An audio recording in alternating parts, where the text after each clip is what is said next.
Paying a high price. King Charles' huge three-word Sussex fail backfires. Greetings from Royal Family Led my channel. The king is trapped with nowhere to turn as the Duke of Sussex fights legal battles and another book threatens to be published. Over the years, King Charles has a habit of putting his hand-stitched loafers in his mouth. In an attempt to sound deep, His Majesty wheeled out the phrase, "whatever in love means," in 1981, only hours after they had been formally engaged to the adorably naive teenage aristo Lady Diana Spencer. He was caught on camera in 1993 making jokes about turning into an organic cotton tampon, and a year later he decided to tell the world he had engaged in some extramarital shagging. The hits simply kept coming. Charles was recorded in 2005 complaining about the media, calling them bloody people and awful, and only days after becoming king last year, he had not one but two temper tantrums with pens. For years, His Majesty's words have gotten him into problems. Now, a few careless remarks are making his life even more difficult. No, I do not mean George or Camilla feed off the Biedermeier. Crowns are not for newsdays, but there are three in particular: the monarch/Her Highness. One of the many rights that Harry and Meghan, the Duke and Duchess of Sussex, were compelled to give up back in 2020 was the ability to use their HRAs, and at the time, Her late Majesty and Charles forcing them to give up the designation seemed the wise move. Thank you. Please subscribe to my channel. But a lot can happen in a short period of time, and Charles is already paying dearly for the Sussexes' HRH light lifestyle. Although they still technically have their HRAs, they are not permitted to use them. The same is true for the defenestrated Prince Andrew. Think back to January 2020, when the Instagram post that resembled Mount Vesuvius caused the Great Megxit eruption. The late Queen decreed the Sussexes had to make a decision, one way or the other, in response to their illogical half-in, half-out fantasy of a functional model. They made the decision to try their luck outside the royal tent, but Her late Majesty and Charles compelled them to mothball their HRHs. The palace reasoned that removing this prerogative would act as a sort of firebreak between their schemes for gaining money and the monarchy.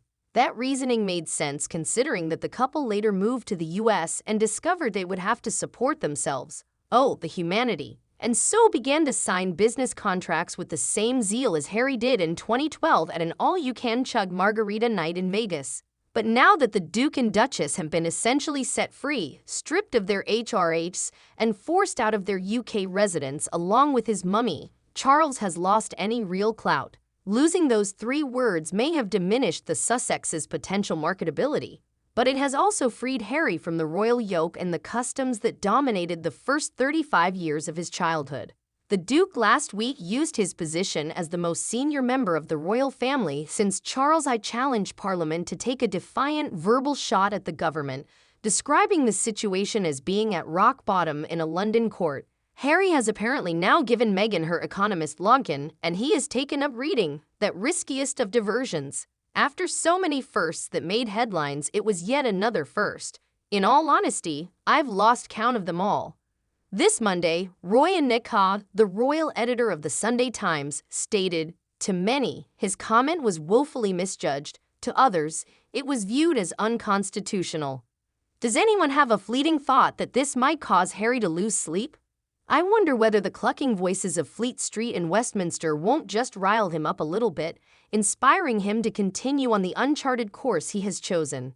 In retrospect, the actions taken by the late Queen and Charles to safeguard the monarchy and deny them access to the HRAs on a daily basis have proven to be rather a double-edged sword. Glorify God for little mercies.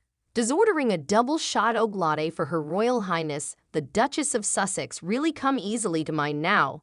As Nika stated this week, if the past 3 years have shown anything since the Sussexes stepped down from royal duties, it is that forbidding them from using their HRA titles has only given them more confidence to enter all the battles that royal life once forbade them from entering. Harry has been on a truth-telling rampage over the past 7 months, aiming to hold the firm and the British press accountable for a range of transgressions, from abandoning him and Meghan to purchase his own sofa to supposedly being repeatedly and egregiously hacked. The Duke is obviously prepared to engage in combat on several fronts and to take the route that he feels is proper and appropriate, as evidenced by Spare and his 3 significant litigation against UK publishers, among other lawsuits. Would anyone be shocked if Harry has been practicing the most famous line from Julius Caesar, "Cry havoc, and let slip the dogs of war," in front of a mirror lately? For better or worse, H is determined to continue fighting his numerous battles until his slick London lawyers' checks begin to bounce, or until all of those silks become too overwhelmed by his righteousness and the made by Meghan granola bars he keeps attempting to share. Okay, I'm speculating. Oxford graduates who likely read Pericles in its original form may not be particularly fond of goji berries. We might, however, still be in the first chapter of this. Along with the case against Mirror Group Newspapers, MGN, which brought him to the UK last week, he is also involved in legal battles with News Group Newspapers, NGN, the publisher of The Sun and the long-shuttered News of the World, and Associated Newspapers Limited, ANL, the parent company of the Daily Mail. These cases are all pending before British courts at various stages. The same parent corporation that owns NGN also owns News Corp Australia, the publisher of this masthead. Through his 3 witness statements, the Duke has written tens of thousands of words, already disclosing that his brother Prince William privately settled with NGN in 2020, receiving a very large sum of money, and asserting that Charles had stepped in when the late Queen had decided to pursue legal action. Who knows what more Molotov cocktails Harry may be preparing to throw at the media, the government, and the royal family with the accuracy of Shane Warne in full flight? Perhaps it would be worthwhile to check to see if the palace bomb bunker is still livable. In lieu of remaining put and waiting things out with all the expired tins of baked beans, Charles and Camilla should think about going down there with a fresh crate of Tanqueray. Then there is the matter of Harry the author, a man who has demonstrated that, on occasion, a MacBook can be more powerful than the throne.